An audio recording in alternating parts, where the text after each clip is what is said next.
সুপ্রিয় শিক্ষার্থী বন্ধুরা আসসালামু আলাইকুম। প্রথমে এমএস সায়েন্স চ্যানেলের পক্ষ থেকে সবাইকে স্বাগত। আজ চতুর্থ শ্রেণী 2026 সালের গণিত বইয়ের 65 পৃষ্ঠার সমাধান দেওয়া হলো। আশা করি ভালো লাগবে।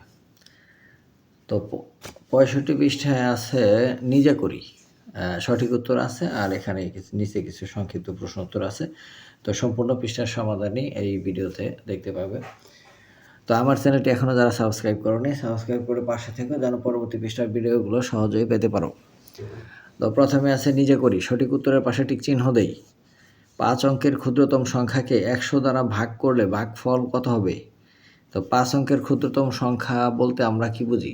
1 দিয়া 4টা শূন্য, 1 দিয়া 4টা শূন্য, একে যদি ভাগ করি কত দ্বারা? 100 দ্বারা। তো 100 দ্বারা ভাগ করলে 0 0 বাদ যায়, 100 থাকে, তাহলে 100 হচ্ছে এটার সঠিক উত্তর। এরপর আছে 6573 ভাগ হচ্ছে 100 সমান সমান কত? এই ভাগটিতে ভাগশেষ কত হবে? তো আমরা জানি যে 100 দ্বারা ভাগ করলে লাস্টের 2 ঘর হবে ভাগশেষ। তাহলে 100 দ্বারা ভাগ করলে লাস্টের 2 ঘর আছে 73, তাহলে এটাই হবে ভাগশেষ। তো আমরা এরকম 10 দ্বারা যদি ভাগ হইতো তাহলে লাস্টের 1 ঘর হইতো ভাগশেষ, আর যদি 1000 দ্বারা ভাগ হইতো লাস্টের 3 ঘর হইতো ভাগশেষ। এই নিয়ম অনুসারে আমাদের এখানে ভাগশেষ 73। 3 নম্বরে একটি গাণিতিক সমস্যায় ভাজ্য ও ভাজক সমান হলে ভাগফল কত হবে? ভাজ্য এবং ভাজক সমান হলে ভাগফল হবে 1। তো কেন 1 হবে তার একটি ব্যাখ্যা এখানে দেওয়া হচ্ছে, যে ধরি ভাজক আছে 5 আর ভাজ্য আছে 5, একই যেহেতু বলছে যে ভাজ্য আর ভাজক সমান, তো এই 5 5-এর মধ্যে কয়বার যায়? একবার। তো 5 গেল, 5 একে 5 শূন্য, তাহলে ভাগফল কত হইল? 1। এরকমভাবে আমরা বের করতে পারি। তারপর 4 নম্বরে 625 ভাগ হচ্ছে 25, ভাগ খালি ঘর সমান সমান 25। তো এরকম যদি থাকে যে আগে সংখ্যা আছে, পরে ভাগ চিহ্ন, পরে খালি ঘর এবং ফল দেওয়া আছে, তাহলে আমরা কি করব? এই ফল যা দেওয়া আছে তাই দিয়ে 625 প্রথমে ভাজ্য যা থাকবে তাকে ভাগ করতে হবে। অর্থাৎ 25 দ্বারা যদি আমি 625কে ভাগ করি তাহলে আমরা কাঙ্ক্ষিত ফলাফলটা পেয়ে যাব। তো 25-এর মধ্যে দেয় 2 বার, 25 দুগুণে 50, 2, আর এখানে বিয়োগ করলে 1, আর 5 কেটে নিয়ে আসলে 5 হয়, 5 25-এ 125।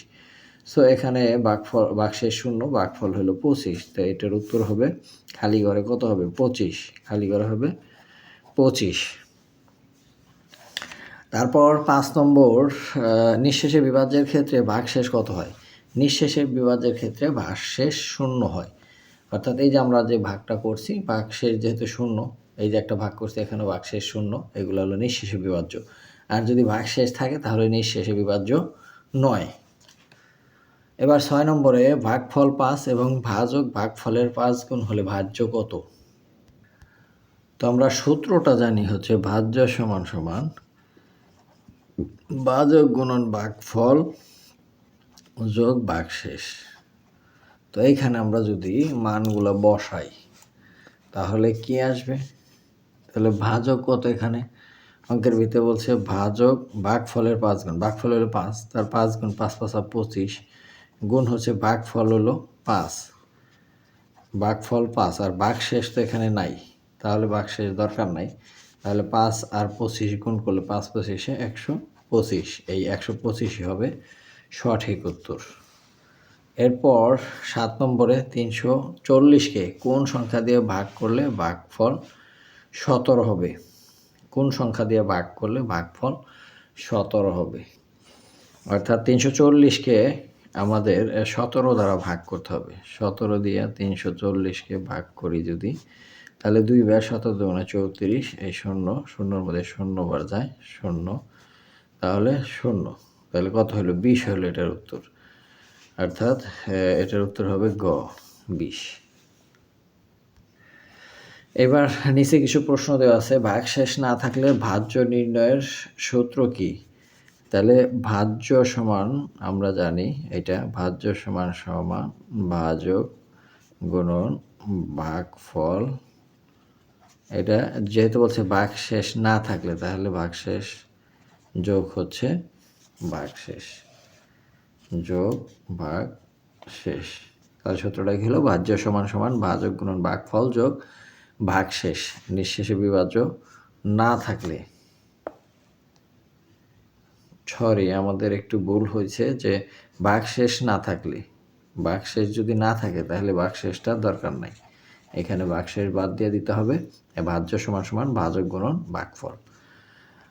তারপরে 2 নম্বরে আছে 240কে কোন সংখ্যা দিয়ে ভাগ করলে ভাগফল 12 হবে। অর্থাৎ এই যে আমাদের লাস্টে যে টিক চিহ্নটা ছিল এটা দিয়ে এটা ভাগ করছি, এটাও তাই, 12 দিয়ে 24কে ভাগ করতে হবে।